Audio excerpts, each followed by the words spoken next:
Bienvenue dans la nouvelle vidéo un joueur spécial NBA. Aujourd'hui, Rudy Gobert. Rudy Gobert, je sais que c'est de bon ton de se moquer un peu de lui, mais il faudrait marquer un peu de respect pour lui et sa carrière en NBA quand même. Rudy Gobert a été élu 4 fois meilleur défenseur en NBA quand même. Il a été une fois meilleur contreur de la saison régulière, une fois meilleur rebondeur. Si Utah précédemment et les Wolves maintenant font des bonnes saisons globalement, deux fois en finale de conférence Ouest pour les Wolves. C'est en partie grâce à lui, son impact défensif, son leadership. C'est lui le patron de la défense, hein. Patron vocal, patron dissuasif. Donc, faut avoir du respect pour ce genre de joueur en NBA. Certes, offensivement, c'est pas sa qualité première, donc il n'a pas forcément les skills de certaines personnes ou certains joueurs hybrides qui font un peu tout, des frics par exemple.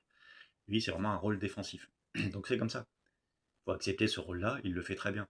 Après, quand il faut mettre la balle dans le panier ou avoir des gestes offensifs de classe, il y a d'autres joueurs, hein. Il y a Anthony Edwards, il y a d'autres joueurs dans son équipe, hein. Même Randle, à la limite. Donc Rudy Gobert, faut pas oublier tout ce qu'il a fait pour nous, même en équipe de France quand même. L'équipe de France, il y a des médailles d'or au JO, médailles d'argent au JO par exemple. Il y a des médailles autrement dans d'autres compétitions. Donc c'est quand même un gars qu'il faut respecter. Et moi, je trouve qu'il faut respecter ce genre de joueur. Il en faut dans les franchises NBA, de toute façon. Pour que ça marche, il faut des rôles uniquement défensifs. On va avec Thompson à Détroit, par exemple, les Rodman qui ont fait toute leur carrière sur leur talent défensif. C'est comme ça, quoi. Allez, salut!